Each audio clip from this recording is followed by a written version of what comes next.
resenheira, não fica de bobeira. É aqui que rola o bate-papo, é conteúdo de primeira. Vem pra resenheira, que a rua é a fronteira. É tipo o jogo do campinho, sem camisa e os com chuteira.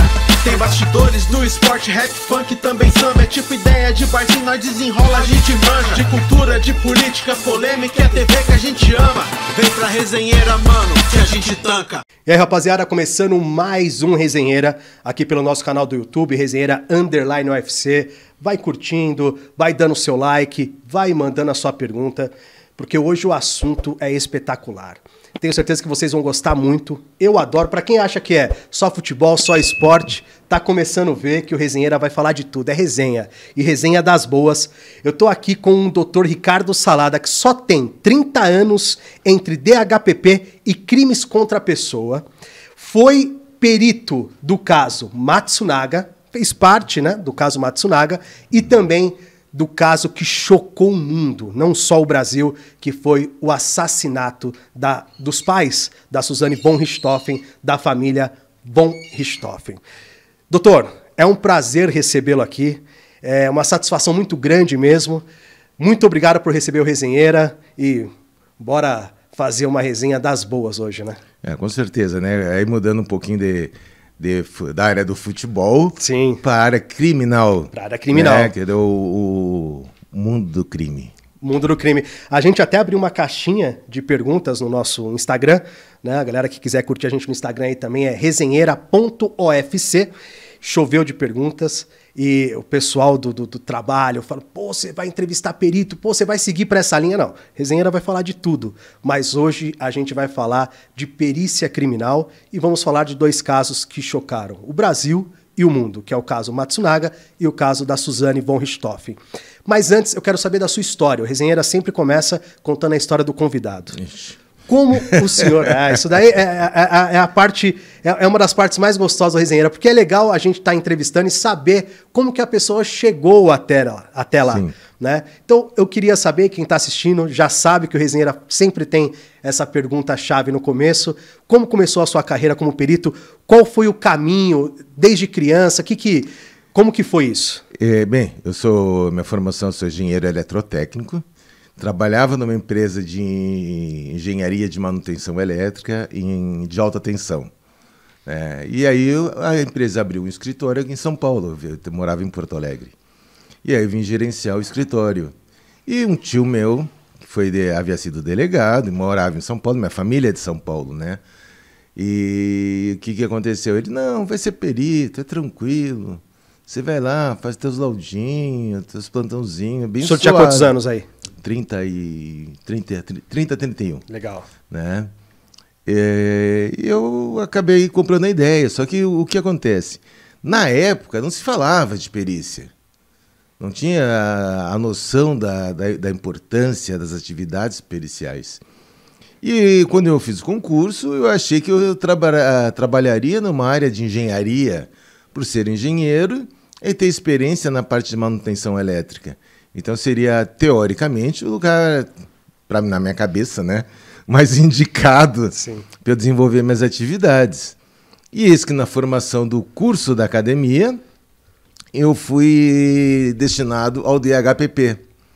Né, bem semelhante, né, às minhas atividades com onde eu fui trabalhar. Uhum. E comecei no DHPP, foi a primeira turma que havia saído diretamente da academia, da Cadepol, para essa equipe do DHPP. Então nós passamos em torno de uns 5 meses de estágio com peritos mais antigos, para então começar a trabalhar sozinho na linha. Então, mas o que acontece? É uma atividade muito interessante, muito legal, e entra no sangue, a gente se apaixona, não vê outra atividade que a gente não se realize tanto. Acaba vivendo isso, né? Faz parte da vida. Faz parte da vida. Faz parte da vida. Pô, sensacional. Conta pra gente, o que um perito criminal faz, doutor? O que acontece? A primeira coisa da atividade do perito é a materialização do crime. Né? Porque daqui a pouco a vítima é levada, os vestígios são retirados, o local é lavado e tudo se desfaz. Então você precisa materializar esse crime. Dentro dessa materialização, a gente tem os vestígios, os indícios que devem ser coletados e analisados. Então, a gente faz o exame perinecroscópico, que é o exame externo da vítima, e o exame do local, que são todos os vestígios deixados, né, além da vítima, tipo manchas de sangue, estojos, arrombamentos, entrada do autor, saída do ambiente.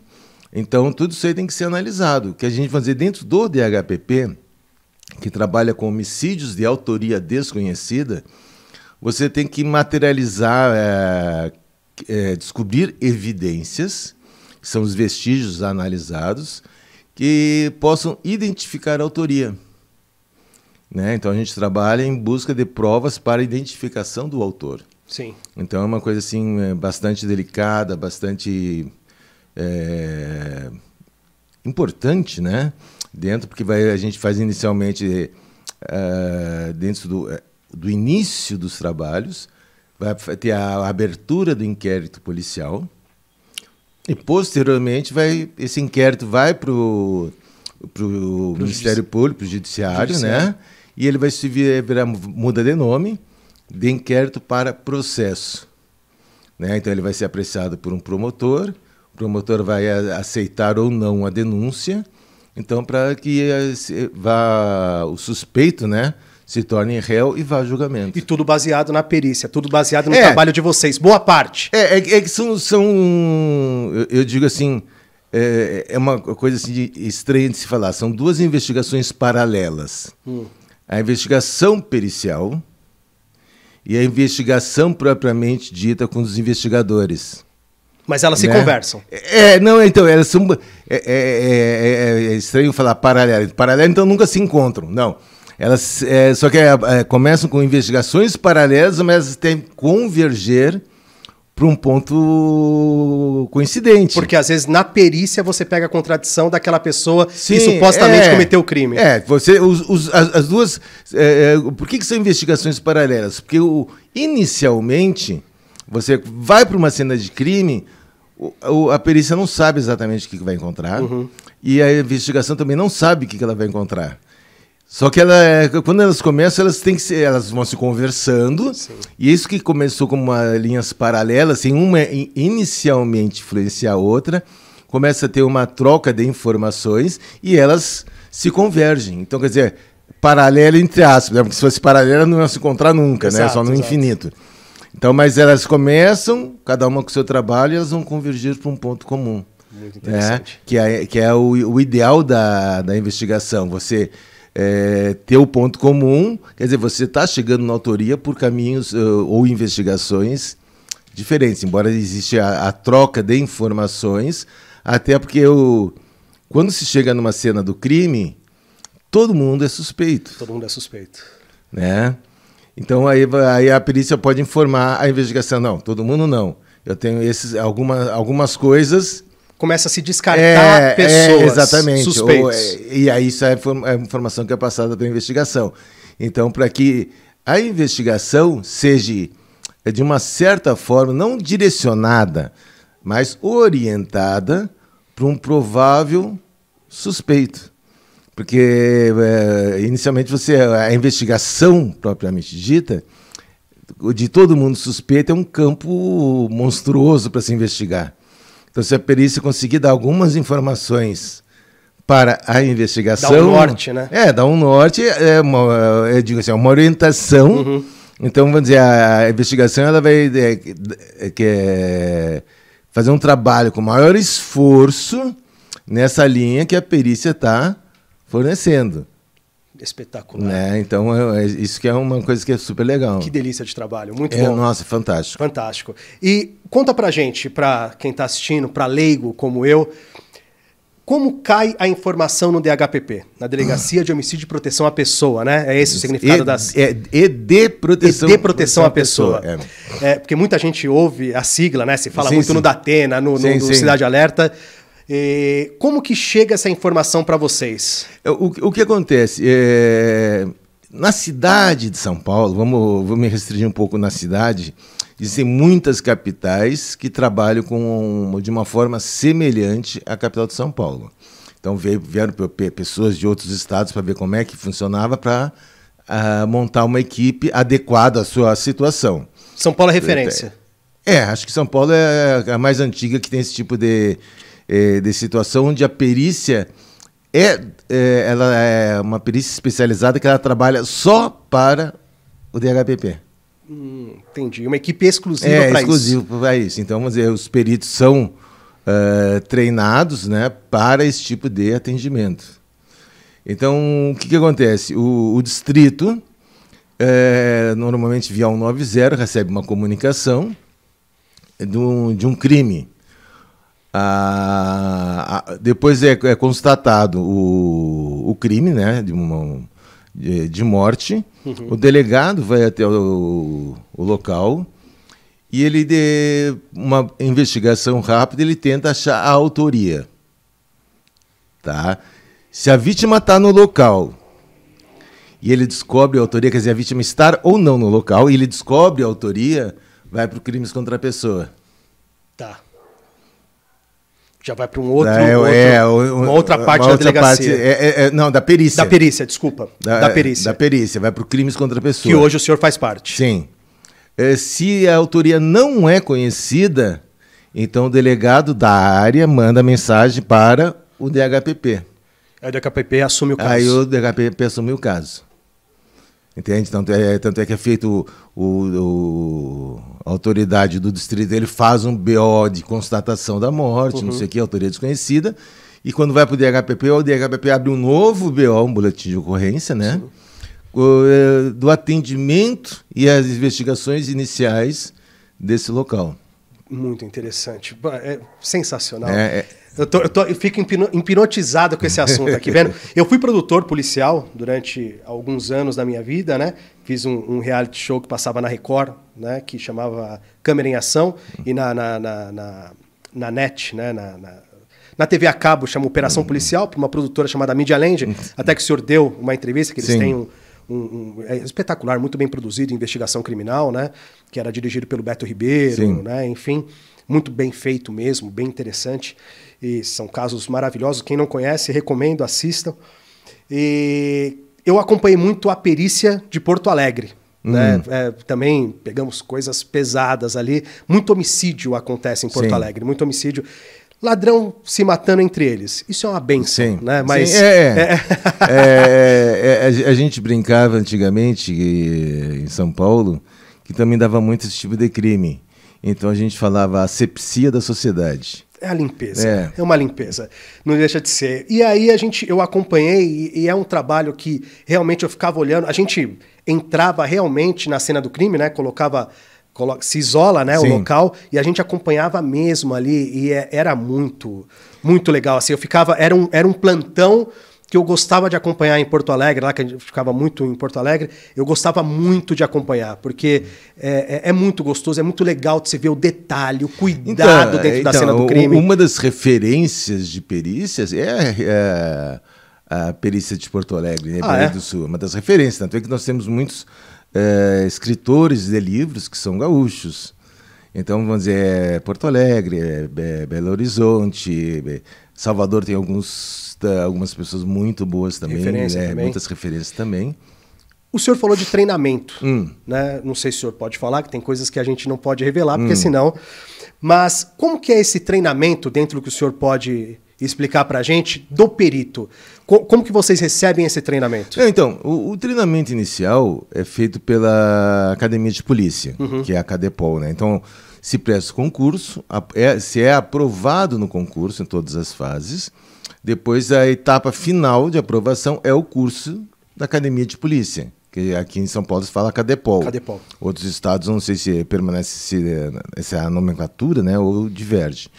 Então aí tem esse curso para perito criminal, onde se aprende assim, todas as linhas de atuação do perito. A parte da documentoscopia, acidente de trânsito, crimes contra a pessoa, identificação veicular, a parte de papiloscopia. Então você aprende em todas as áreas. É claro, as equipes que trabalham, vamos dizer, fora da capital, tá? Mas em capital existem as especializadas. Fora da capital se trabalha numa situação de que a gente chama de clínica geral. O que entrar no plantão vai pegar, vai assumir. O perito do plantão vai fazer. Então, ou seja, patrimônio, acidente de trânsito, o que for, ele vai atender. Em São Paulo existe, vamos dizer, especializadas e as sedes dos ICs, bases, né? Então, vamos dizer, em São Paulo existe 6 bases que atendem somente patrimônio e acidente de trânsito. Então, eles não lidam com homicídio. É bem dividido. O DHPP atualmente trabalha somente com homicídios de autoria desconhecida e de local preservado. Ou seja, quando a vítima não é socorrida, a vítima tem que estar no local. Se a vítima é socorrida e morre depois, quem atende é o sangue, o crimes contra a pessoa. Tá. Né? E existe depois um núcleo só de engenharia, um núcleo enorme de documentoscopia, tem os laboratórios, DNA, física, química, balística, e aí vai um mundo afora. É bem dividido, até porque é um trabalho tão delicado, né, que eu acho que realmente o Estado dá essa atenção necessária para o trabalho de vocês. Eles dão um suporte, para que vocês consigam trabalhar, porque se depende muito, né? Um erro de vocês pode incriminar um inocente. Pode. Né? Porque vocês são humanos, vocês podem errar. Todo mundo erra. Né? Então, um erro da perícia muda todo um trajeto de investigação. Pode deixar um criminoso solto. Solto. E também pode livrar como já aconteceu, de você liberar um cara que estava sendo erradamente incriminado. Porque a perícia trabalha para descobrir a verdade. Sim. A verdade pode condenar, como pode inocentar. O senhor teve algum caso desse? Eu tive uma situação que chegou um grupo de pessoas que estavam num veículo. E o delegado queria já indiciar o pessoal do carro. Que eles estavam contando uma história, mas muito estranha. Não batia? Não batia assim, sabe? Estranha. Assim, mas peraí. Vamos lá. Explica aí o que aconteceu direitinho. Aí ele foi explicando, não sei o quê, o cara deu tiro e papapá. Aí na análise do veículo, linha de disparo... Disse, não, olha, ele está falando a verdade.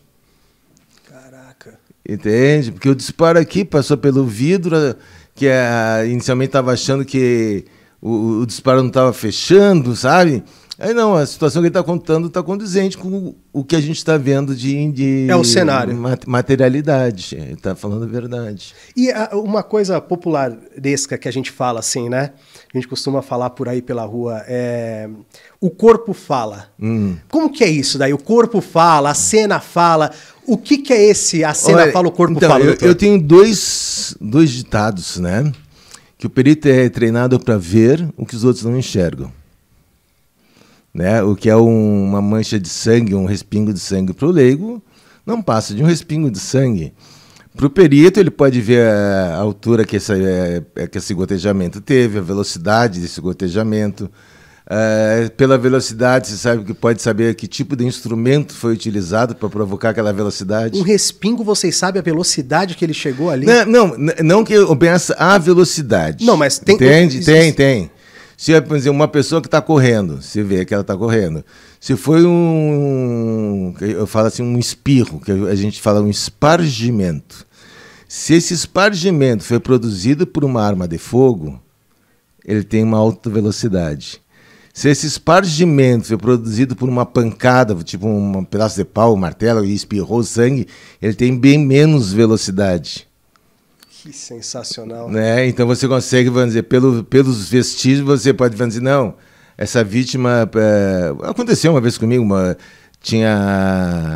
num local, tinha vestígios de alta velocidade e tipo um espargimento mais grosso, né?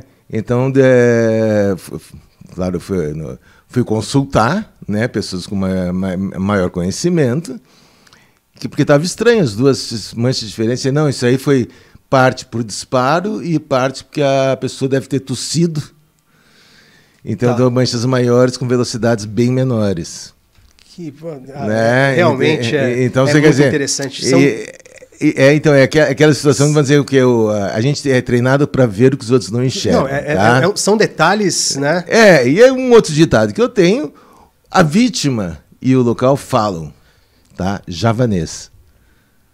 Se é uma língua que você não entende, não vai te dizer nada. Você não vai conseguir entender nada. Agora, se o perito que é mestre em javanês, ele vai entender ou buscar tudo aquilo que o local está falando.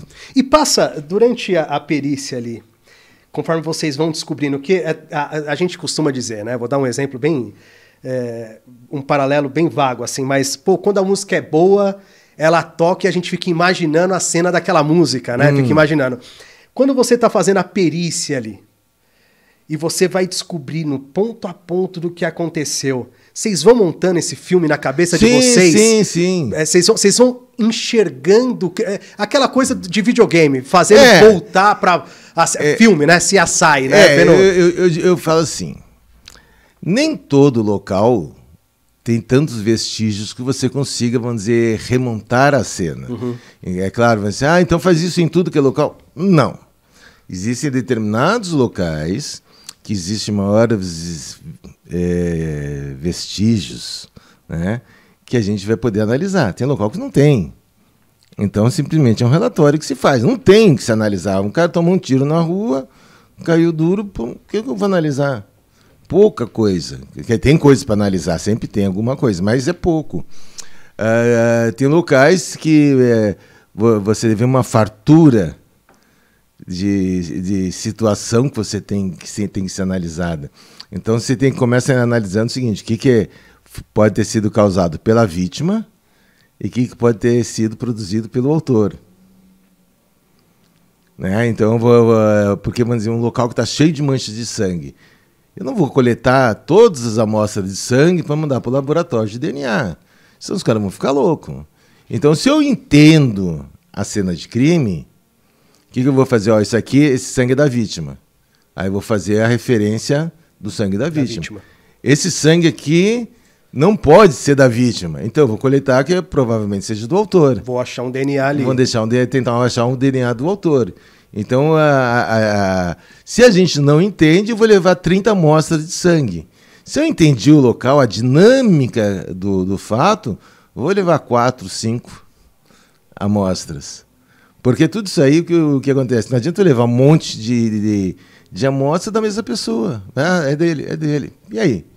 Não vai ajudar a trazer nada, não vai me esclarecer. Só vai ter volume, volume, gasto, né? E não vai na direção que eu quero, que é em busca da autoria. Quanto tempo se leva para fazer uma perícia aqui no Brasil, doutor? Depende, tudo depende. Vamos dizer, às vezes num crime contra a pessoa, você é acionado, a vítima é socorrida, tem um gotejamento de sangue. Tá? Às vezes numa calçada, na via pública, é uma perícia extremamente rápida.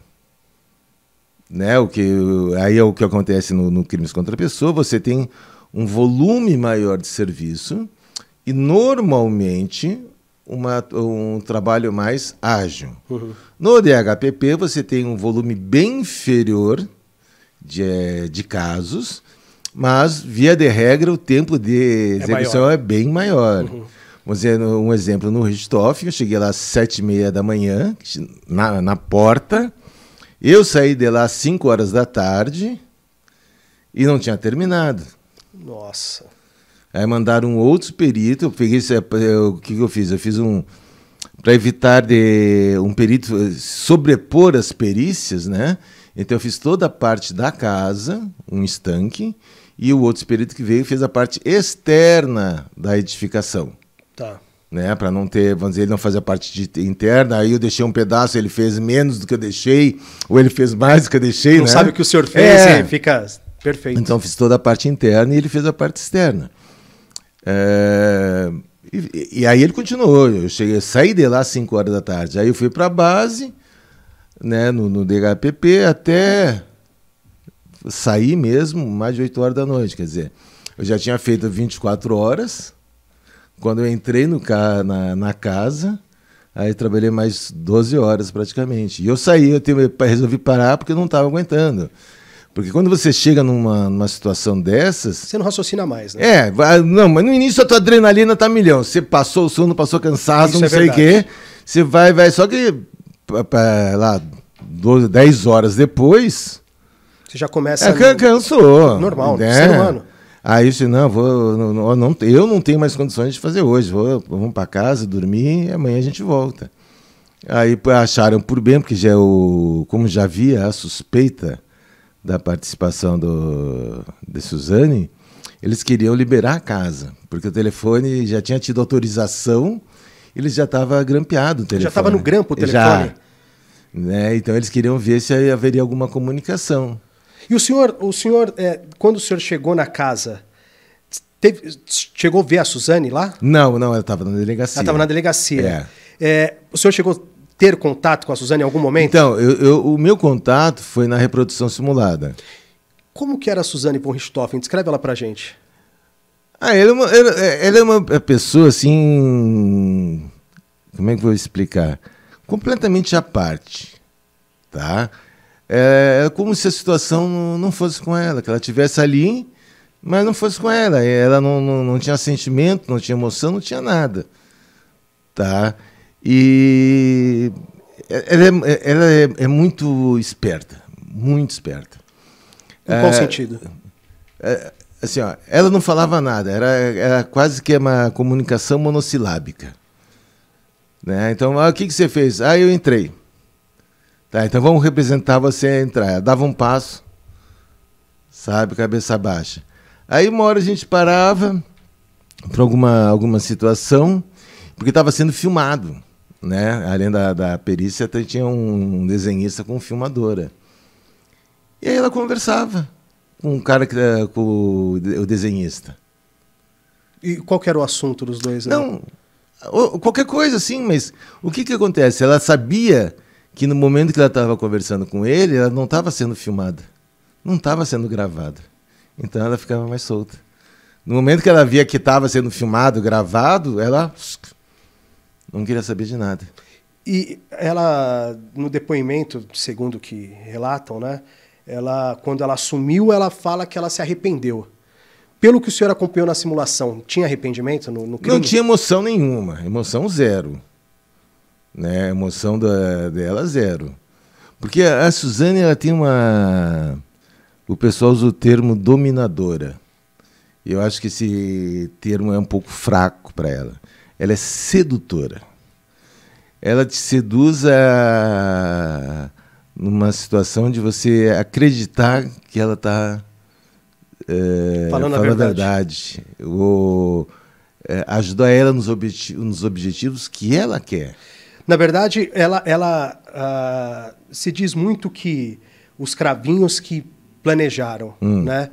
O senhor acha, com esse argumento que o senhor falou agora, com isso que o senhor falou, o senhor acha que todo o planejamento do crime do casal von Richthofen foi dela? Sim. 100%? Sim. Ela convenceu os irmãos cravinhos? Sim. Em troca da herança, em troca do dinheiro?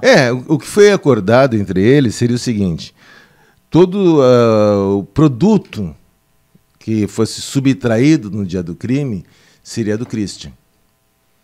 Então ela e o Daniel ficariam com os outros bens, que seria a casa, carro, chácara, e sei lá mais o quê.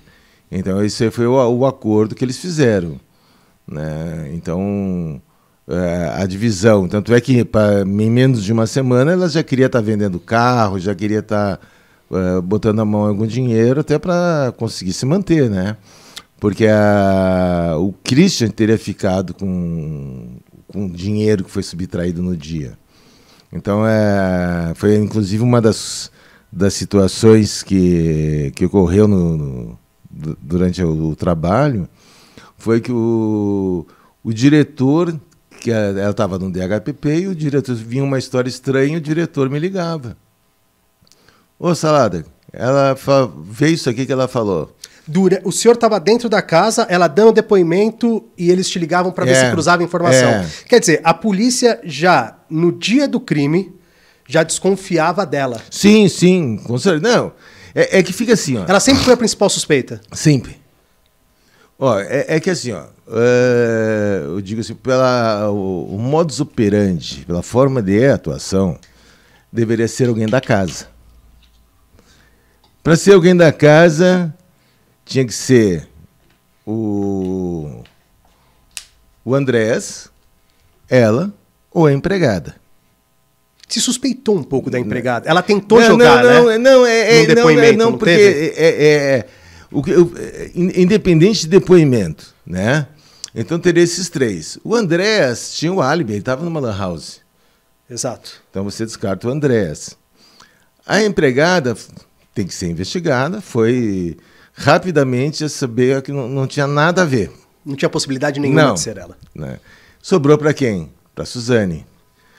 Para você matar um casal ou de uma forma com um instrumento que foi utilizado, que seriam bastões, tá? Uma crueldade.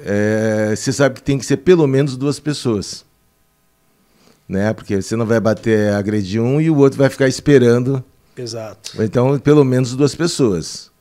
Então, inicialmente você tem 2 pessoas, a Suzane e o Daniel. Se descartava o outro irmão. O André... Se imaginava... Não, o outro irmão dos cravinhos. Não, nem se tinha. Não tinha ele na situação. Até esse momento não se tinha... se sabia o seguinte... Eram 2 pessoas. Pelo menos 2, né? Mas 2 ou mais. Então a gente sabia que pelo menos 2 pessoas. Então você... dentro de uma ideia inicial tá a Suzane e o Daniel. Tanto é que o telefone já estava grampeado e de noite eles fazem uma ligação e a primeira coisa que ela fala é assim, olha, cuida que o telefone pode estar grampeado. Ela fala isso? Nossa, mas eles foram bem infantis, né? Não, totalmente. Eu comparo o seguinte, os erros cometidos foram primários. Eu ia te perguntar isso. Quais foram os erros que devem ser inúmeros? Para uma pessoa tão experiente como o senhor, que o senhor olhava e falava assim, é muito primário. Tipo assim, ó, tinha no quarto do casal tinha uma cômoda e tinham diversas bijuterias jogadas no chão. Tá? Como se fosse alguém olhando e eu acho que não interessa.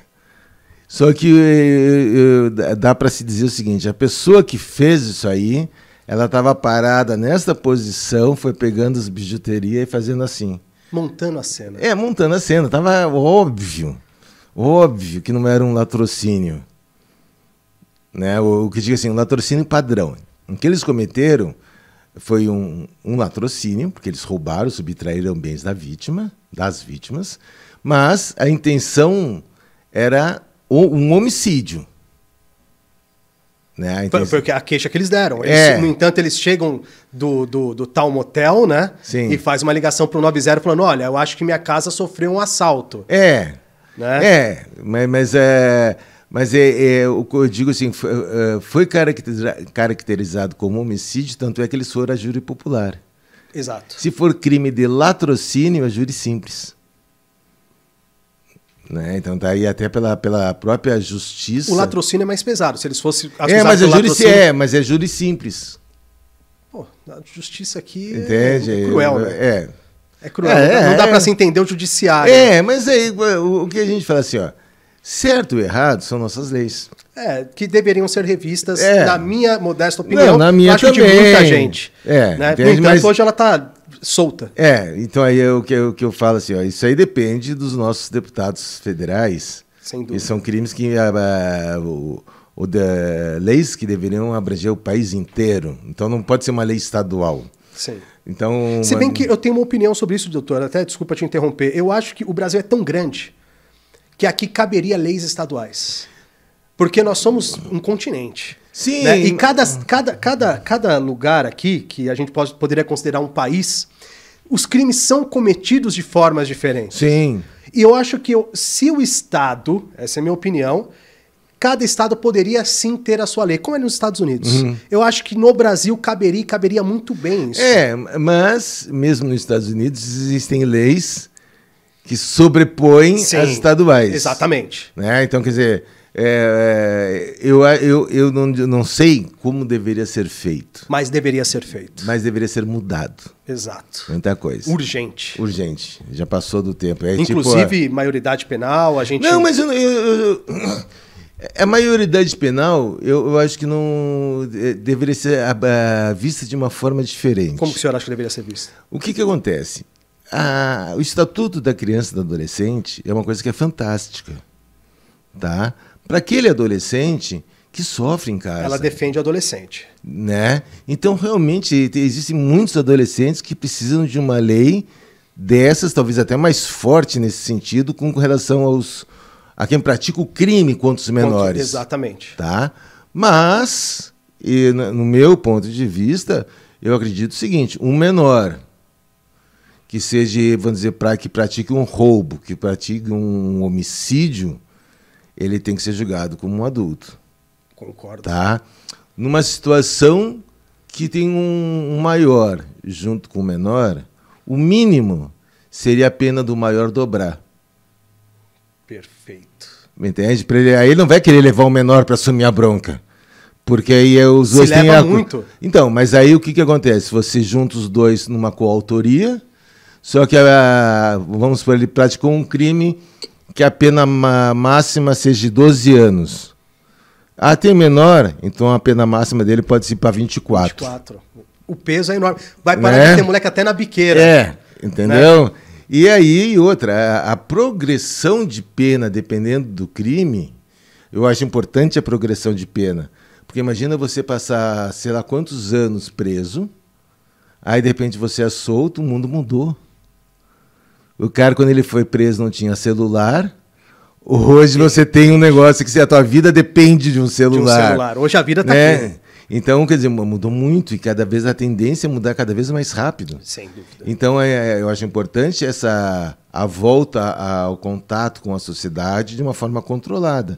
Só que eu acho que a pessoa tinha que, dependendo dos crimes, cumprir pelo menos 70% da pena. O Champinha está preso até hoje. Não, né? mas o Champinha é outro caso. É outro caso. Outro caso. O Champinha deve se ficar preso eternamente, porque o problema dele é mental. Exato. Já foi comprovado que ele não pode conviver em sociedade. Então, mas vamos supor o seguinte, a Suzane, ela foi condenada a 39 anos. Já está solta. Já está solta. Entende? Com 20 anos. Ela teve um laudo negando uma primeira soltura dela, não teve? E aí agora, como que foi isso? Esse laudo, aquele laudo que falou que não, ela não poderia ser solta, já não vale mais e agora ela pode? Como que funciona? Para a gente poder entender. O que acontece? As pessoas, para começar a ter essas saídas, ela tem que cumprir algumas regras. Dependendo do crime, tá? Ela pode sair, se ela for primária, ela pode sair com 1/6 da pena, começar no semiaberto. Tá. 1/6. Quer dizer, se ela for condenada a 12 anos, com 2 anos ela pode começar a sair. Tá? Depende do crime. Tem crime, vamos dizer, crimes hediondos aumentam um pouco. Então tem que ver o tipo de crime para ver em qual faixa que ela vai se enquadrar. Ela, teoricamente, já teria condições de sair em semiaberto há muito tempo. E foi brecado. Foi negado. Foi negado. Foi negado.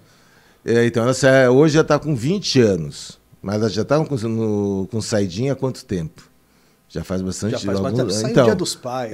Não, mas o problema é que a gente se revolta porque é na saidinha dos pais. Só que, por lei, o sistema prisional tem que dar tantas saídas durante o ano. Sim. Existem as leis que definem, a saída será no Dia dos Pais, no Dia das Mães, no Natal, no Páscoa, sei lá. Não é questão de data, é questão de lei. É lei, entende? E todos se enquadram nessa lei. Exato, independente do crime. Exato. Porque não vão fazer uma... Essa daqui matou os pais, essa galera não pode sair do Dia dos Pais. Vai sair depois, ou antes, sei lá. Exato. Entende? A bagunça que iria dar no sistema... Não tem como. é muito grande. Porque aí você tem que ter gente controlando quem matou o pai, quem matou o irmão, quem matou não sei o quê, para entrar no sistema de uma forma diferente. Então, é padronizado. Sim. Então, apesar de a gente, inicialmente, a priori, né, achar um absurdo, ó, saiu no Dia dos Pais, saiu no Dia das Mães, mas ela matou a mãe. Exato, é que Mas a manchete é essa, né? Não tem como. Mas é lei. Então, é tipo, o pessoal fala assim, pô, mas a Matsunaga tá trabalhando de Uber. De Uber. Pô, Tava, né? Mas, pô, ela tem que fazer alguma coisa para viver. Só né? não poder. Parece que ela falsificou documentos. Não, né? tudo Mas bem, aí mas ela tá outras tentando coisas. voltar para a sociedade. Então, mas aí ela fez um monte de coisas que não é permitido dentro da condicional. Uhum. Né? Falsificação de documento é crime. Ela não pode sair à noite, ela não pode beber em público. Ela filma ainda ela à noite bebendo. Mas ela estava tentando. Então, mas é que a gente tem que entender o seguinte: diante das nossas leis, certas ou erradas, a gente concordando ou não, são nossas leis. Exato. Perante a nossa justiça, ela tem o direito de ter a vida dela. Eu digo assim, perante a nossa justiça. Entendo né? Certo ou errado. Tá? Se a gente discordar, quem tem que discordar são os deputados que fazem mudar essas leis. Não é a opinião do senhor. O senhor está falando de lei. Né? O senhor está falando de lei. Vamos respeitar a lei. Então a gente tem que aceitar. Exato. Então, se ela está preocupada em ter um trabalho, nossa, que bom que ela está querendo ter um trabalho para sobreviver. Exato. Ela não está roubando, ela não está cometendo outros crimes, ela está querendo trabalhar. Tem que ver de forma positiva. Mas é um direito dela. Né? O direito é tanto o direito dela que se chegar a encontrar na rua e puxarem a informação dela, vai dizer, nada consta, ela já pagou. Tá pago. Tá pago. Exato. Não deve nada para Não deve nada para a justiça. Então a sociedade tem que entender isso aí. Se é certo ou não, se é errado ou não, é outra história. E eu tenho outra opinião. Eu também tenho a minha. Né? Mas vamos deixar do jeito que tá, senão tira o nosso canal do ar. Então, mas aí que os nossos deputados eleitos que tem que mudar. Só que parece que não tem interesse. Eu costumo dizer assim,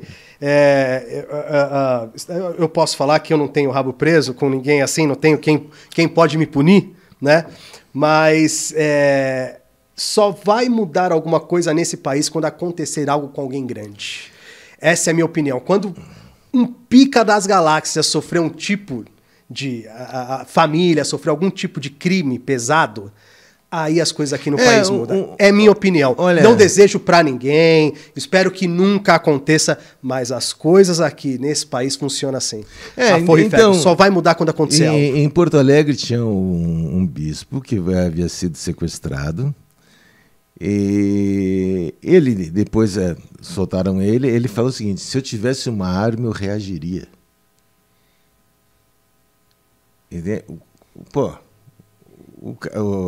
Um religioso, o maior que tinha lá no sul, eu reagiria. Então, quer dizer,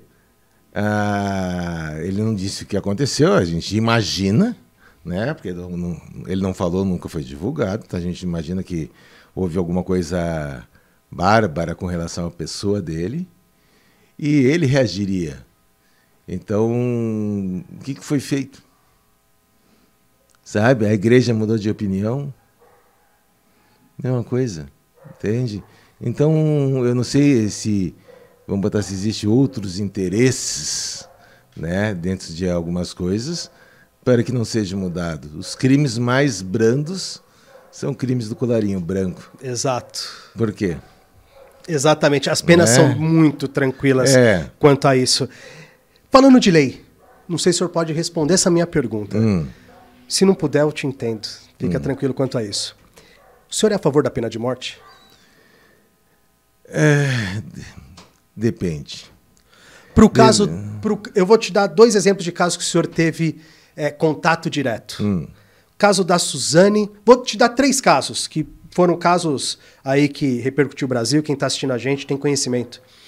Suzane von Richthofen, a Elise e da Isabela Nardoni.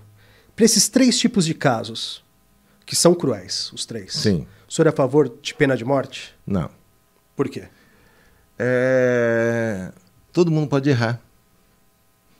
Então, se você tem uma sociedade onde ela não admite nenhum erro, né, a gente tem que, embora tenham sido crimes bárbaros, terríveis, a gente tem que ter uma forma de punição sem que tenha a pena capital. Eu acho que, apesar de crimes bárbaros, as pessoas podem errar. Seria difícil ou diferente tipo de uma situação. Se a pessoa cometesse, um exemplo, tá? 3 crimes bárbaros, é pena de morte. Pô, errou uma vez, foi presa, não saiu, cometeu de novo. Meu, o que essa pessoa vai fazer? Vai cometer outro. O caso do Champinha. O caso do Champinha é um caso diferente. Mas acho que merecia uma pena de morte? Uma pessoa que não tem consciência do que faz, é pena de morte?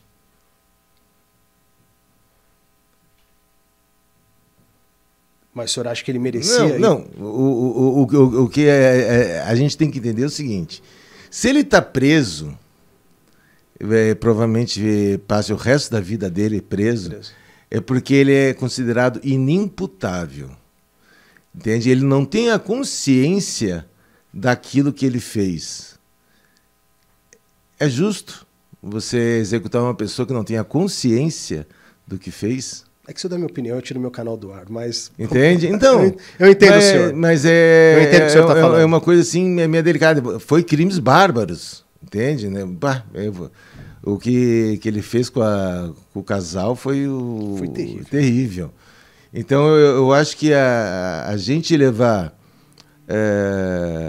tudo muito na ponta de faca, né? Tudo a ferro e fogo, a gente tem que ter uma coisa, uma situação que consiga ser genérica. Tipo, vamos dizer, você fala dos casos Nardoni, Suzane e Marcos Matsunaga. Tá? E se houvesse, por acaso, um erro da justiça? Mas comprovadamente do jeito que foi. Eu entendo, a justiça pode errar. Mas no caso, todos assumiram o crime. Não, mas é que fica o seguinte: o problema que nós temos é justamente esse. A falha. A falha, porque se aplica ou não se aplica a lei. Tá? Porque a lei fala isso. Então não existe a participação do pensante. O que eu estou falando do pensante? Vamos voltar àquela situação do menor. Tá? O menor que pratica um crime de homicídio ou latrocínio, hoje eles aplicam a lei seca. Máximo 3 anos. Uhum. Não consegue avaliar o seguinte: olha, o crime que ele cometeu, ele tem a consciência do que fez, tá? Ele tem hoje 15 anos, mas ele é um cara mentalmente adulto, tem a ciência do que está fazendo, ele tinha que ser condenado a 40 anos. Por que ele vai pagar no máximo 3? Ah, porque a lei diz que menor é no máximo 3. No máximo 3. E fez 18, ficha limpa. Entendeu? Nunca cometeu crime nenhum. O que eu acho errado também. Então, mas para ver, então, o que acontece? Embora a gente tenha uma lei, o ECA, Estatuto da Criança, eu acho que deveria ser uma avaliação diferente. Sem dúvida. Né? É tipo, alguns meses atrás, teve uma menina de 11 anos que ela queria namorar um menino de 14 e a mãe não deixava. E ela escrevia no diário: descobri como, é só matar minha mãe e padrasto. Que é isso? 11 anos. Ela foi lá, esfaqueou a mãe e matou. Meu Deus. Aí o menino, namorado de 14, tentou matar o padrasto com um porrete, alguma coisa, e não conseguiu, só feriu. Sabe o que acontece com uma criança de 11 anos que comete um crime desses? O que é? Chama algum parente e leva ela para casa. É as nossas leis. Entende? São as nossas leis. O menino de 13 anos agora que esfaqueou na escola, falou que dentro da investigação que ele estava planejando isso aí há 2 anos. Quer dizer, então ele... Crime premeditado. Então, mas ele começou a planejar com 11. Com 11 anos. E aí é aquilo. Olha como tem que se mudar a lei mesmo. Fala que a criança de 11 anos ela não tem capacidade. Tem. Olha aí, tá provado. E cada dia se prova mais. Mas é que tá. E a internet ajuda muito isso. Então, mas eu não digo que a lei tem que mudar. A avaliação da lei. Exato, avaliação. Tá? pelos juízes, pelos magistrados, tem que alterar. Né? Então, essa é a situação. Porque às vezes você pega, tipo, uma vez estava uma criança que a polícia militar, por denúncia, um moleque estava preso, acorrentado dentro do tambor, embaixo de uma laje, por dias. Então ele comia ali, ele defecava ali, fazia tudo lá, sem banho, sem sair. Meu, o pai, o cara que botou lá tem que ser preso, a mãe tem que ser presa. Né? Um ato de tortura contra uma criança. Aí o ECA é maravilhoso. Defende mesmo. Defende. Tem que defender. Tem que defender. Tem. E isso acontece em silêncio em muitas residências do Brasil. Mas então, por isso que eu valorizo muito o ECA. É perfeito. Tá? Só que... tem que ter uma outra avaliação para o crime. Exatamente. Para o adolescente criminoso, tem que dizer assim, olha, em casos de crime, ou em casos de tais crimes, roubo à mão armada, roubo com arma branca. O caminho é esse. Aí pode prender por 50 anos. Exato. Entendeu? E ficar com a ficha suja. Tem que ter então tem que ter uma mudança dessa avaliação.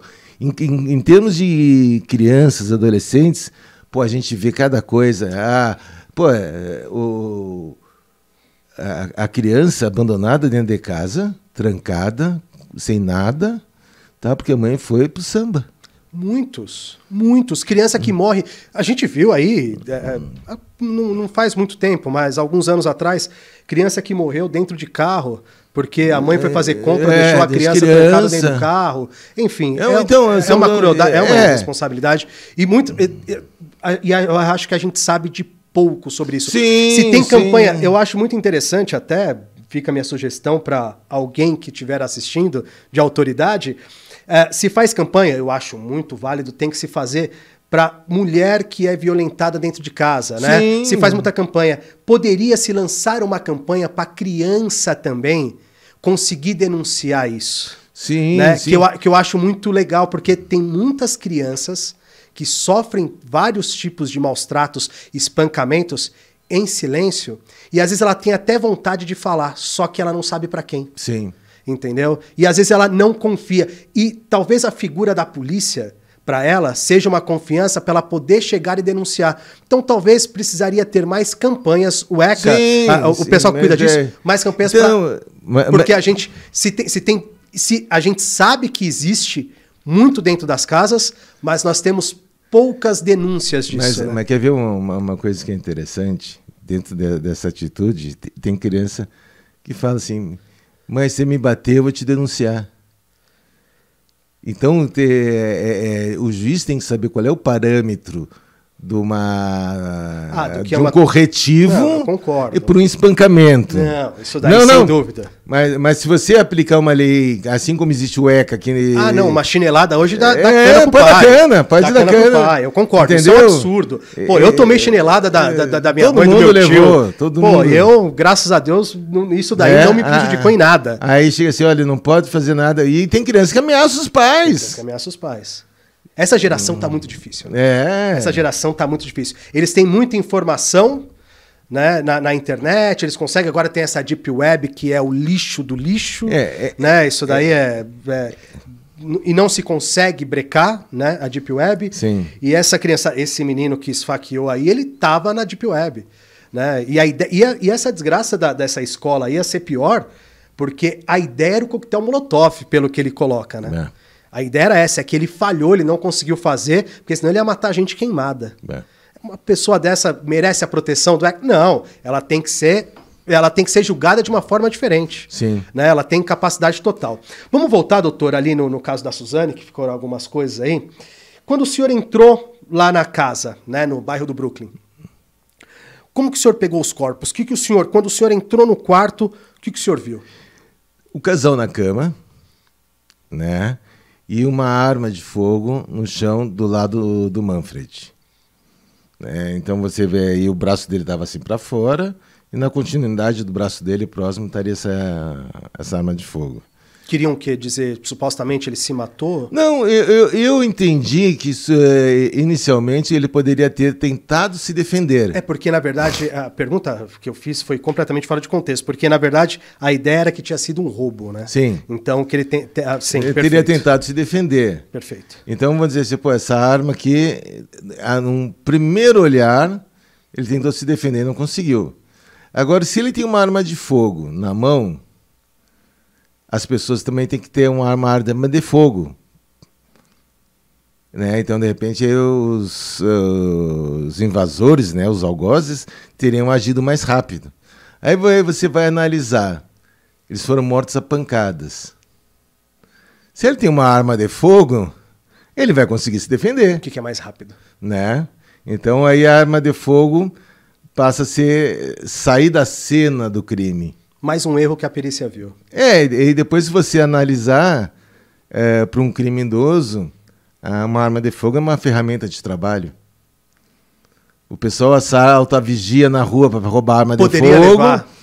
O ladrão levaria, Sem com dúvida certeza. Nenhuma. Os caras assaltam um vigilante noturno para pegar a arma, porque vão deixar uma arma de fogo na cena do crime. Tem muito valor dentro do crime organizado. Do crime, né? Do crime, geral, sim. É o que eu digo, uma ferramenta de trabalho. Sem dúvida. Então, quer dizer, aí a arma ficou fora do contexto, então deixaram ali. Aí você vê a posição da munição, era um revólver com capacidade para 5 munições, 5 tiros, e tinha uma câmera vazia. Né? Então estava só com 4. E aí você vê que antigamente as pessoas tinham mania de deixar o que estava alinhado no cano vazio, com medo da arma cair e disparar. Uhum. Mas atualmente, com os sistemas de segurança que existem nas armas mais modernas, a arma não dispara, mesmo caindo no chão. Né? Se os sistemas estiverem todos funcionando. Sim. Então a arma não dispara. E essa câmera vazia está deslocada. Então, analisando, poderia ser 2 situações. Ou ele tentou atirar e não acabou funcionou. Pegando no vazio? Não funcionou. Não funcionou ela... a arma, ou um imbecil botou de qualquer jeito. Que foi o caso.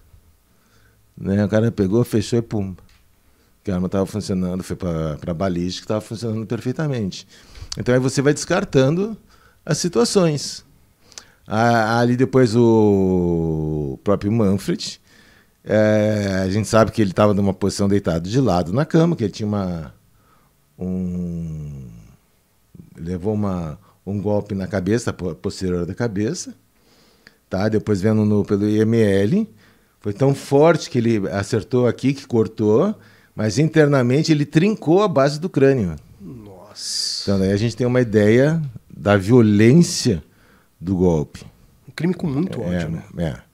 E aí a Marise, que foi agredida pelo Christian, ela estava com a mão direita, o dedo médio, estava esmagado. Para dar esse esmagamento, a mão dela teria que estar em cima de algum suporte. Tem que estar numa coisa dura para bater e causar o esmagamento. Então eu acredito, pela situação, que ela estava dormindo com a mão na cabeça e talvez o primeiro golpe que ele tenha dado foi amortizado pelos dedos dela. E ela deve ter dado alguma expressão de dor. Aquela coisa de se defender. Não, tá dormindo. Tá dormindo com a mão. Com a mão. Não porque se defender, você defende assim. O esmagamento foi aqui. Tá. E o esmagamento tem que ter o suporte. No ar, vai bater, vai machucar, mas não vai esmagar. Talvez quebre, mas não esmague. E então eu acredito que ela tenha dado alguma expressão de dor. Então ele começou a dar sequências de golpes sem parar. Quem sofreu mais golpes? O Manfred? Eu acredito que dentro dessa situação, que é uma fração de segundo, a Marisa sofreu. Porque o que acontece? Ambos, quando você leva uma pancada muito forte na cabeça, você pode entrar uma morte cerebral ou num coma profundo pré-morte. Tá? Então isso acontece com esse tipo de situação, de pancada, acidente de trânsito, que pode ter uma queda. Então, a gente, vamos dizer, tem uma morte, um coma profundo, porém, você continua respirando. Se teu coração te continua batendo, que são movimentos involuntários. O teu diafragma continua funcionando para fazer você respirar. Eles agonizaram para morrer? Não, eu acho que foi uma coma profundo, tá? Pré-morte, quer dizer, a pessoa já está inconsciente. Ou uma morte cerebral, que a pessoa também está inconsciente. Quando o senhor chegou na casa, o senhor falou que chegou às 7h30 da manhã, né? Quando o senhor chegou na casa, doutor, qual é a estimativa de morte do casal? Eu estimei o tempo de morte. Qual o horário eles provavelmente teriam sido assassinados? Eu estimei entre 22 e 0 horas. Entre as 10 da noite e a 0 horas, a meia-noite. Foi o que eu estimei. Porque o que acontece? Existe uma... Dentro da teoria, o que consta nos livros, os lapsos temporais são muito grandes. Agora, a gente, dentro do nosso trabalho, o que acontece? Você chega, vai examinar uma vítima e está em investigação. Olha, eu vi um tiro a tal hora. São tal hora agora, foi tantas horas atrás. E nesse caso? Então, mas aí que está. Aí a gente consegue estimar o tempo de morte pela experiência. E como que é isso? Como que vocês conseguem ver ali no corpo que, eles foram mortos? Foi o que eu falei para a delegada, velho, que ela disse, doutora, é empírico, não me pergunta por quê, de tanto virar cadáver. Ela te fez essa pergunta também? Claro, eu falei assim, é empírico, não tem como chegar assim, olha, por essas características. Existem algumas características que são muito típicas, né? Vamos dizer, quando tem a hipóstase, que é o acúmulo, quando a gente morre, a gravidade puxa o sangue para baixo. Então fica uma mancha roxeada. Se você apertar essa mancha roxeada e soltar, e você vê que onde você apertou ficou branco, ela tem menos de tantas horas. Se você apertar e soltar e ela não ficou branco, ele tem mais de 18 horas. Aí se trabalha com essa estimativa. Só que você não vai encontrar isso em literatura nenhuma. É tempo de profissão, é experiência. Porque o que acontece? É empírico. Se você vai entrar dentro da literatura, vai dar entre 9 horas da noite e 6 da manhã.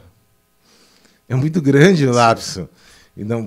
Para nós não resolve. Para nós tem que ser uns lapsos temporais menores para saber...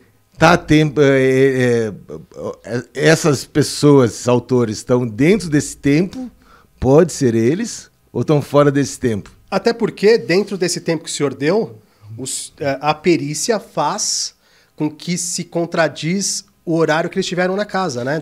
Não. Que o vigia, né? Não, mas comprovou. Então. Comprovou, porque o vigia, quando foi questionado o vigia ele não sabia das horas, que é normal. Mas ele sabia o seguinte, ele estava vendo o jogo do Timão, que estava ganhando por 2-1 do São Paulo. Né? Então ele tinha essa referência. E a referência, olha, estava no final do jogo. Opa, então quer dizer... E aí o pessoal vai ver, qual foi o horário do jogo? Então foi mais ou menos nesse horário. E a Suzane fala que teve lá, que foi pegar dinheiro para eles irem para o motel. Eles cometeram um crime. Foi uma aula de como não cometer um crime. Né? Eles acharam que tinham cometido um crime perfeito. Sim. Mas claro. E qual foi a chave, o chavão desse crime que fez assim, foram eles? Teve algo que o senhor falou? Que fica assim, os pertences da Marisa eram guardados num fundo falso do armário. Para você localizar esse fundo falso do armário, uma pessoa que não conhece, ia demorar algumas horas. Então, como que alguém sabia que tinha esse fundo falso? Que tinha as joias da Marisa e a arma de fogo do Manfred? Tem que ser alguém da casa. Não tem outra possibilidade. Na cabeça de vocês, quando vocês entram nessa cena do crime, no caso da Suzane, no caso da família von Richthofen, mesmo com a experiência que o senhor tem, né, daí... hoje mais de 30 anos, o senhor vendo toda aquela cena e falando assim, porra, a filha que matou os pais, provavelmente, na sua cabeça, você vendo aquilo falando assim, A filha fez isso. Você conversando com você mesmo. Como que é pra você isso daí? Você chegar na sua casa, olhar pra sua mulher e, pô, saber que a filha, mesmo que não tivesse ainda concluído o caso, como que é esse peso pro senhor? Não, é que assim, a gente começa a analisar um monte de coisa, tá?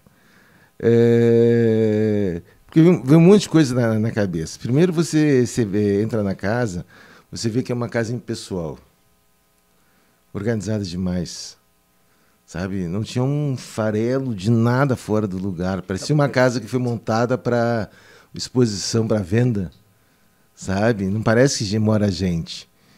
Então você vê o seguinte, que tipo de educação teve essas pessoas? Entende? Para ser uma educação tão severa, para você ter um adolescente, o Andrés, acho que 13, 14 anos, e a Suzane, 18, 19 anos. Que educação tiveram num sistema extremamente rígido para ser dessa forma? Aí você imagina, vamos dizer, na cama do Andrés tinha, parece que a gente vê em filme, né? As almofadas em cima da cama e coberta, como se alguém olhasse, ele parecia que tinha alguém dormindo. Então aí você vê assim, puta, uma coisa tão primária. E quem precisa ser escondido de casa? Então a gente vê assim, pô, mas que diabo que é essa relação desse pessoal? Aí você começa a analisar depois a relação entre o Daniel e o Andrés. Tá? Existe uma lacuna tão grande do lado emocional que o Daniel cativou o Andrés de uma forma como se fosse o herói do Andrés. Era tipo um pai para ele. Né? Talvez porque o moleque queria sair, o pai não deixava. Aí o Daniel levava para a lan house, conseguia uma motinho para ele, ensinava ele a modelismo. Se caía ou quebrava o avião, o Daniel arrumava, estava de bom humor. Fez o papel do pai. Então aí você vê assim, talvez a falta que faz um relacionamento emocional. Era uma família que não tinha amor? A família Eu acredito que não. Não tinha amor. Não existia relação, existia uma relação de cobrança, tá? E uma relação patrimonial. Entende? Olha, se você fizer isso, você tem isso. Sabe, não... Pô, isso aí vai ser legal para você, não sei o que, de conversa, diálogo. Infelizmente, eu acredito que não. Acho que existia uma lacuna muito grande nesse lado emocional. Para o senhor, isso daí foi uma das coisas que mais motivaram a Suzane a ter coragem para cometer o crime? Pode. Porque onde é que está o amor? Onde é que está a relação? Onde é que está a parte sentimental, emocional? Se você não tem isso aí desenvolvido. Passa a ser um desconhecido dentro de casa, né? Passa a ser pessoas desconhecidas dentro de casa. E provavelmente uma casa grande, cada um ficava no seu canto. Isso aí era tão notório que ela planejou um crime. Não foi dentro de casa que ela planejou esse crime. Foi fora de casa, quer dizer, os pais, mais uma vez, vamos dizer, à parte de tudo que passava na cabeça da filha. Era uma casa fria. Era uma casa extremamente fria. Casa fria. É complicado. Bom, vamos falar de outro caso que o senhor participou, né? Pegou uma parte dele. Sim. Que é o caso da Matsunaga, né? Que é um caso também que chocou o Brasil. Sim. Qual foi a sua participação nesse caso, doutor? O que acontece?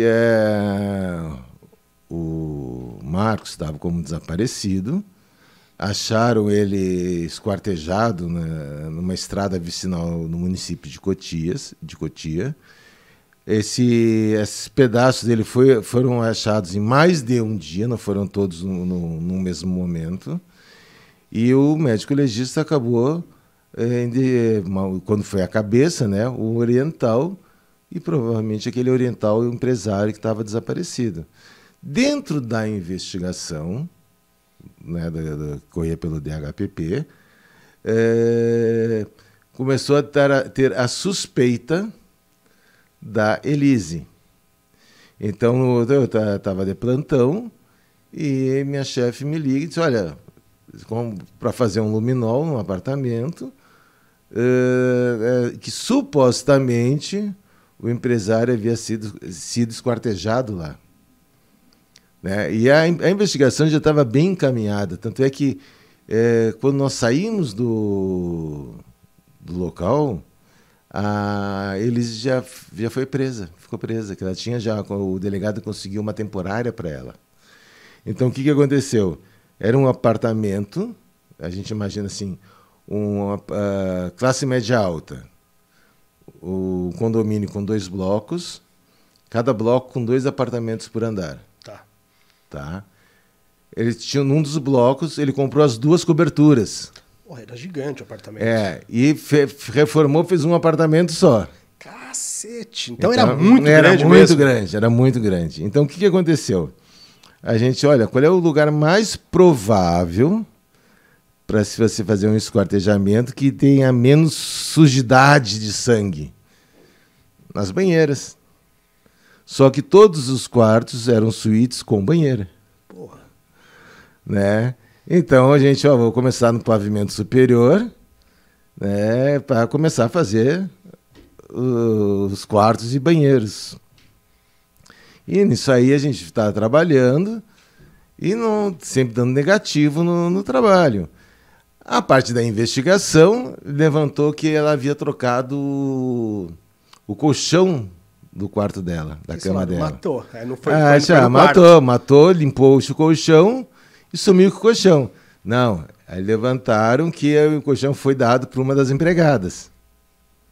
Vamos lá investigar. Então a gente parou a perícia lá, que estava dando negativo, e fomos atrás do colchão. Matou no colchão, vai dar bingo, né? Sim. Vamos fechar agora. Aí fomos, mas muito longe da casa da empregada. Achamos lá, preparei o luminol, aplico o luminol, nada. Aí deu aquela frustração, né? Todo mundo já com a expectativa de dar um bingo. E deu negativo. Aí já era muito tarde para voltar para o apartamento, para continuar. A equipe já cansada da noite, né? Porque o luminol tem que ser feito à noite. Então o pessoal foi embora. E aí eu voltei para o plantão, que eu estava de plantão. Não tinha ocorrência, fui dar uma descansada. E no outro dia, na terça-feira, eu e a Thelma fomos para o DHPP falar com o delegado para voltar no apartamento. E o delegado, mas já não foi feito. Foi feito o andar de cima, o superior, agora tem que ir o andar de baixo, que não foi feito ainda. Nisso a Elisa estava solta ainda? Não, estava presa. Já estava na preventiva? Já estava na temporária. Desculpa, temporária. Então ela já estava detida e mandaram buscar ela na quarta-feira, nós programamos para quarta, né? E na quarta-feira mandou buscar a Elise, contou a mesma história e ela acabou confessando que ela realmente tinha matado. Então o que nós fizemos? A gente ia fazer o luminol no pavimento inferior.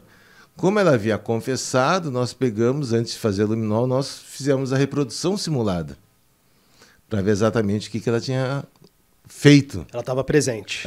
Não, a reprodução simulada é feita no base do testemunho de alguém, no caso da autora.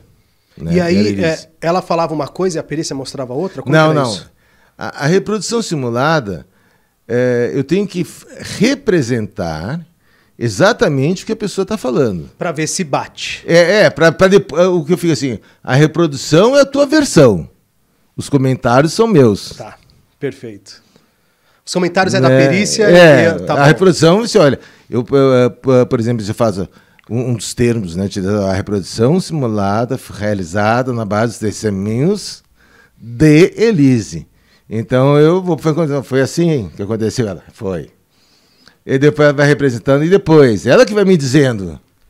Eu só vou montando a história para ir fotografando, mas quem vai me dizendo o que aconteceu foi ela. E ela foi dizendo, pediu a pizza, tomou um tapa, foi então ela fala que estavam na mesa comendo pizza e ela conta para ele que tinha contratado um detetive particular, que já sabia da traição dele, e que ele ficou muito puto porque ela estava gastando o dinheiro dele com isso.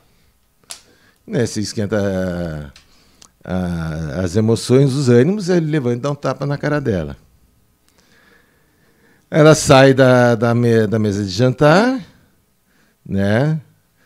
Atravessa salas e vai até um bar que ele tinha. Ele num canto desse bar tinha uma pequena cômoda onde tinha uma arma. Que ele disse que ele guardava algumas armas espalhadas na casa, que ele tinha medo de assalto. Uhum. Então ele teria como se defender. Então ela pega essa arma, volta um pouquinho e entra em direção a uma copa. E aí ele, como fala, que começa a ver ele caminhando e depois indo na direção dela, sempre falando dela, não sei o quê, que vai ficar com a filha dela, que ela não presta, porque isso, porque aquilo. E ela chega um momento que realiza o disparo. E eu vou perguntando para ela, o que você viu nos olhos dele? Ódio. E ele, quando você atirou, o que você viu nos olhos dele? Ela, raiva. Então a gente mede a distância entre o ponto, a boca da arma, onde ela disse que ela estava, e a posição do Marcos, onde ela disse que ele estava. Uhum. Deu 1,92 m a distância, da boca do cano da arma até o Marcos. Quem me deu essa distância foi ela. Né? E depois, só que aí vamos... Situação, análise. Né? O Marcos pediu uma pizza. Quando ele está voltando com a pizza na mão, tem a filmagem do elevador, ele está chutando as paredes do elevador. Não acho que é o hábito de ninguém chutar a parede do elevador, né? A não ser que esteja muito puto. Exato. Então, a gente analisando, a briga já aconteceu. Já não batia com o que ela estava relatando. Depois... o disparo dela, tá? O médico legista dá o seguinte, resíduo de disparo a curta distância. Ao 1,92 m que ela disse, não dá resíduo de disparo. Então ela está mentindo. O médico legista dá como a orientação do trajeto, que é o que o projétil percorre dentro do corpo é chamado trajeto. O que está no ar é trajetória. Então, o trajeto do projétil no Marcos, o cara diz, de frente para trás, de cima para baixo e da esquerda para a direita. Então, o trajeto dentro da cabeça do Marcos seria mais ou menos essa orientação. Se ela está vendo ódio, se ela está vendo raiva quando ela dispara, ao 1,92 m, como é que o ângulo tá desse aqui? Não tem como. Impossível. Não tem como. Então, tá mentindo. Quando você entra, imagina você entrando com uma pizza em casa. Você entra ereto? Ou você entra com a cabeça baixa, olhando a maçaneta, a pizza? Eu entro olhando a pizza, entro tomando cuidado para não tropeçar. Então, pelo menos eu sou estabanado. Então você entra com a cabeça baixa. Sim. Se der um tiro aqui, ó, dá um tiro aqui, ó, com a cabeça baixa. Se eu levantar a cabeça, que é como o médico legista descreve, é a cabeça ereta, tá como o legista descreveu. Qual é a situação mais provável que aconteceu?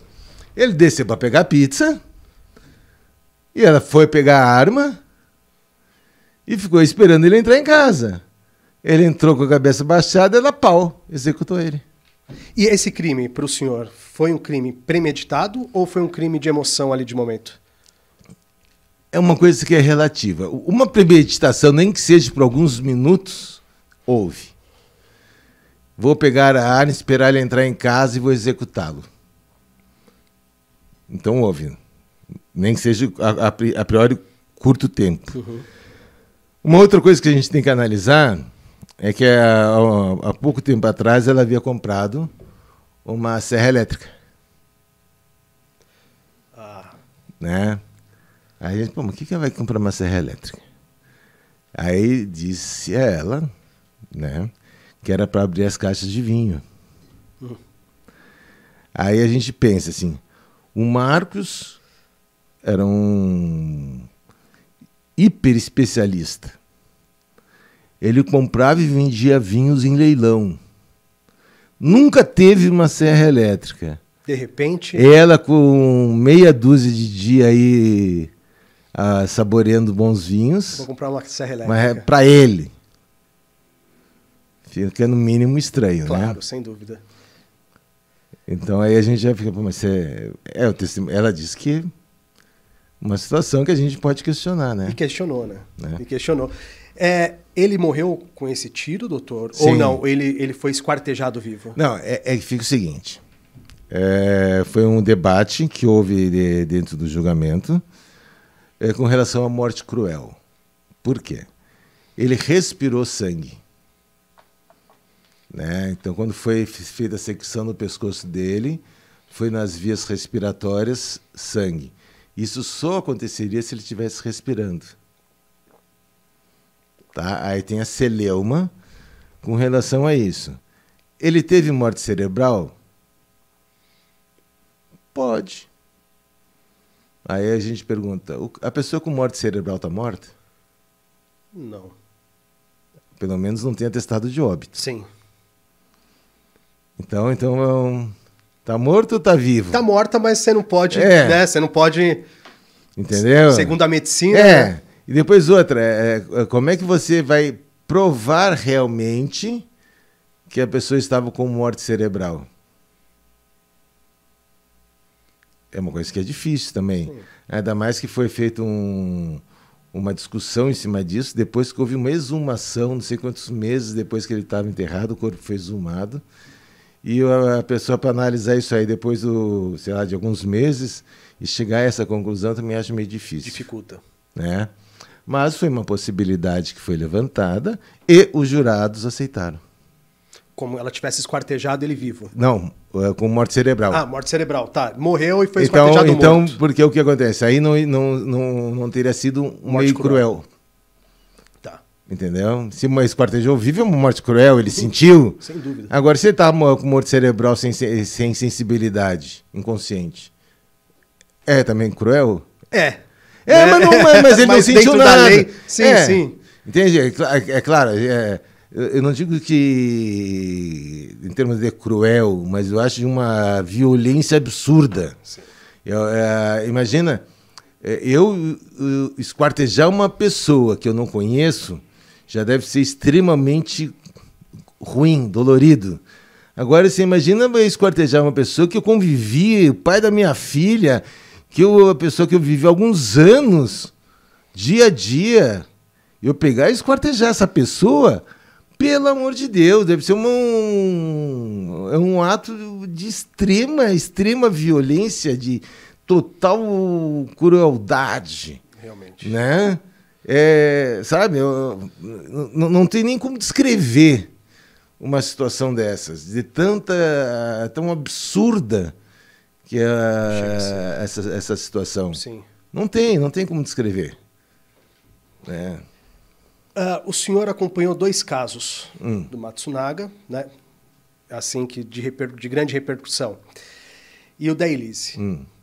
Da Suzane. Da Suzane e da Elise, né? Da Matsunaga e von Richthofen. Quais são as semelhanças entre esses 2 crimes? Olha, vamos botar assim com relação à autoria. As duas têm que ter algum problema na cabeça. Entende? A Suzane, numa das avaliações, deu, mas elas duas são frias, indiferentes. A Elise, quando a gente estava fazendo no andar de cima, ela ainda olhava para a gente assim, tipo assim, esses tontos estão procurando lá em cima, não tem nada, sabe? E a Suzane, como se ali não fosse com ela, indiferente a toda a situação, sabe? Tá na casa, tá de boa, e a Elise também tá de boa dentro da casa, sabe? Então, elas são como se elas estivessem numa paz interior, sem arrependimento, sem nada. As duas.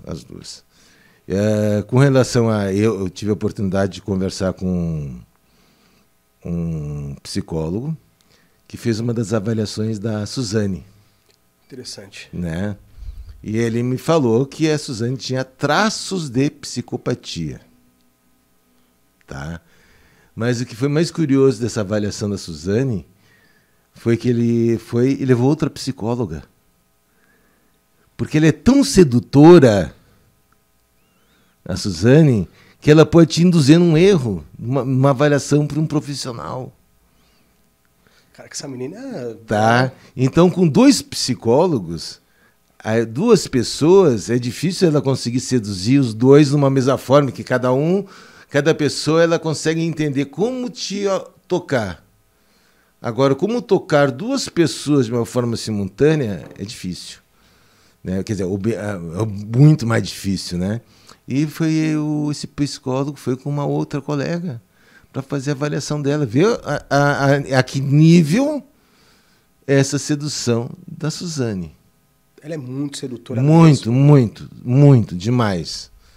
Ela seduziu o preso, ela seduziu o promotor, ela seduziu o Sandrão. O Sandrão, lá de Taubaté, namorava a Elise. Isso. Aí terminou com a Elise para ficar com ela. Por quê? Porque é poder. Ela sendo a mulher do dono do X lá, ela tem poder, ninguém vai mexer com ela. Entende? Nesse sentido, ela é muito inteligente. Tanto é que para ter as temporárias, você tem que ter endereço de onde você vai ficar. Ela vai no endereço de quem? Hoje ela não tinha mais ninguém. Né? Não tinha mais ninguém. O pai da mãe é cemitério. Uhum. O irmão está na casa do tio, que também não ia dar. Então, o que acontecia? Ela se envolvia com os parentes das outras presas, começava a namorar, para dar a casa deles como... Conseguia convencê-los a... Ela começava a namorar, começava uma relação com o objetivo de ter para onde ir, para ter a saidinha. É uma menina muito esperta. Muito. E a Elise talvez tenha passado por alguma avaliação, só que aí não teve contato? Não teve contato assim ou fiquei sabendo de nenhum resultado. Agora, eu acho que deve ter algum problema, porque ninguém faz o que ela fez. Não. Se não tiver algum desvio de alguma forma. Esquartejar uma pessoa, matar uma pessoa já não é normal. Não, esquartejar... Imagina esquartejar o marido. Não, imagina. Como o senhor falou, esquartejar uma pessoa desconhecida já é cruel. Uma pessoa próxima, então... Deus me livre, nossa. Não dá. Para pessoas normais, como a gente, como o menino que está cortando ali, certamente não faríamos, mas... Não se sabe o que se passa na cabeça desse povo, né, que comete esses crimes. Dentro desse tempo que o senhor trabalhou no DHPP, qual o crime mais absurdo que o senhor pegou assim? Uma cena de crime mais absurda? Olha, eu fiz 2 que me chocaram, assim, que me recordo, assim, não sai da cabeça. 2 casos com crianças, né? Então, numa criança... foi localizada dentro de uma sacola, né, desse tipo de bag de viagem, num barranco. Aí o pessoal puxou a sacola para cima. Quando abre a sacola, tá uma menininha de uns 7 anos, 8 anos, loirinha, olhos azuis, com uma tiara na cabeça. Meu Deus. Sabe? Estrangulada por fio elétrico. E tinha também, acho que nas narinas, uns algodões coloridos, alguma coisa assim. Né? Socado nas narinas dela. E foi pega a autora, que era uma vizinha, e ela tinha ciúmes da criança, que brincava com a filha dela. E ela estrangulou a criança. Dentro da casa dela tinha um fio igual, que tinha no pescoço da menina. E atrás, num buraco atrás da pia, de uma das pias, tinha os algodões que ela tinha enfiado nas narinas da criança. Que crueldade, meu Deus. Né? E a gente teve que levar, a rua estava lotada de gente, e a gente teve que levar ela para a delegacia, dizendo que ela era uma testemunha. Porque senão iam linchar. Se não iam linchar, e como é que meia dúzia de polícia vai segurar Difícil. 100 pessoas? Muito difícil. É difícil. Então, seria, com certeza, seria linchada. E o outro? O senhor falou? O outro foi uma criança, talvez uns 2 meses, que estava dentro de uma sacolinha de supermercado, para a gente ver o tamanho. E jogaram no quintal de uma casa. E quando tinha em cima da edícula, né? Eu subi da edícula, achando que ia encontrar um marginalzinho, né? Aí quando olha a criança, puta, saí de perto. Sabe? Não consegui mexer, não consegui fazer nada. Aí o delegado me chamou de novo. Olha, tem que mexer porque eu preciso ver as sacolas. Né? Como a criança havia sido jogada na casa, ele queria ver as sacolas, de ver qual era o mercado, para ver quem da região ia naquele mercado, para começar a investigação. Então eu tive que ir lá, tirar a criança da sacola, e ela tinha um pedaço de pano rasgado com nó no pescoço. Entende? E conseguiu descobrir a autora? Eu nem quis saber. Não sabe desfecho? Não. Também nem é muito pra gente. É muito pesado o crime com criança, né? Eu acho que mesmo com todo o tempo de experiência, acho que sim. O senhor deve chegar na casa do senhor ali acabado, né? Não, é foda. A energia deve ser muito difícil. Consome tudo, a gente derruba, né? Sim. Criança é complicado. Eu costumo dizer, criança para mim é sagrado.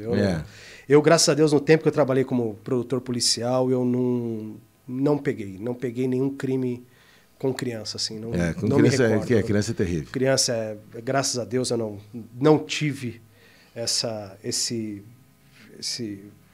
azar, né? Porque eu acho que seria para encerrar uma externa que eu estivesse fazendo, voltar para a produtora, porque criança mexe com a gente. E na época ainda minhas filhas eram pequenas, né? Hoje já estão adultas, então você sempre remete, né? Sim, não tem Você acaba trazendo em recordação. Doutor, quero agradecer muito a sua participação aqui no Resenheira. Foi espetacular, uma conversa muito bacana. Como eu disse lá no comecinho, sou apaixonado por perícia. Espero a gente voltar a conversar de novo aí numa próxima oportunidade. Vamos marcar aí, sim. O senhor foi muito esclarecedor, falou de uma forma bem popular que eu pude entender e quem assistiu certamente. Cuidou de 2 casos aí, participou de 2 casos de extrema repercussão no Brasil e no mundo. Parabéns pelo seu trabalho, parabéns pela sua profissão e pela sua humildade de estar vindo aqui, recebendo o Resenheira. A gente agradece mesmo e que o senhor continue seu trabalho aí por muitos anos e com essa expertise que o senhor tem aí. E mais uma vez, obrigado por participar do Resenheira. Obrigado, agradeço a oportunidade, né, da gente conseguir expor o trabalho pericial e da importância, né, que a gente tem perante a sociedade, né? Sempre trabalhado em prol de uma justiça mais efetiva. Tá certo. Pessoal, o Resenheira fica por aqui. Você pode curtir os nossos cortes aí também no Instagram, resenheira.fc. A gente sempre sobe os cortes lá, antes das entrevistas aqui no YouTube e também na TV que passa para o Litoral Sul e também para todo o Brasil, né? E também o nosso canal do YouTube. Curte aí, compartilha, coloca o seu comentário, o que você achou da entrevista. Se tiver perguntas para fazer para o Dr. Ricardo Salada, sinta-se à vontade.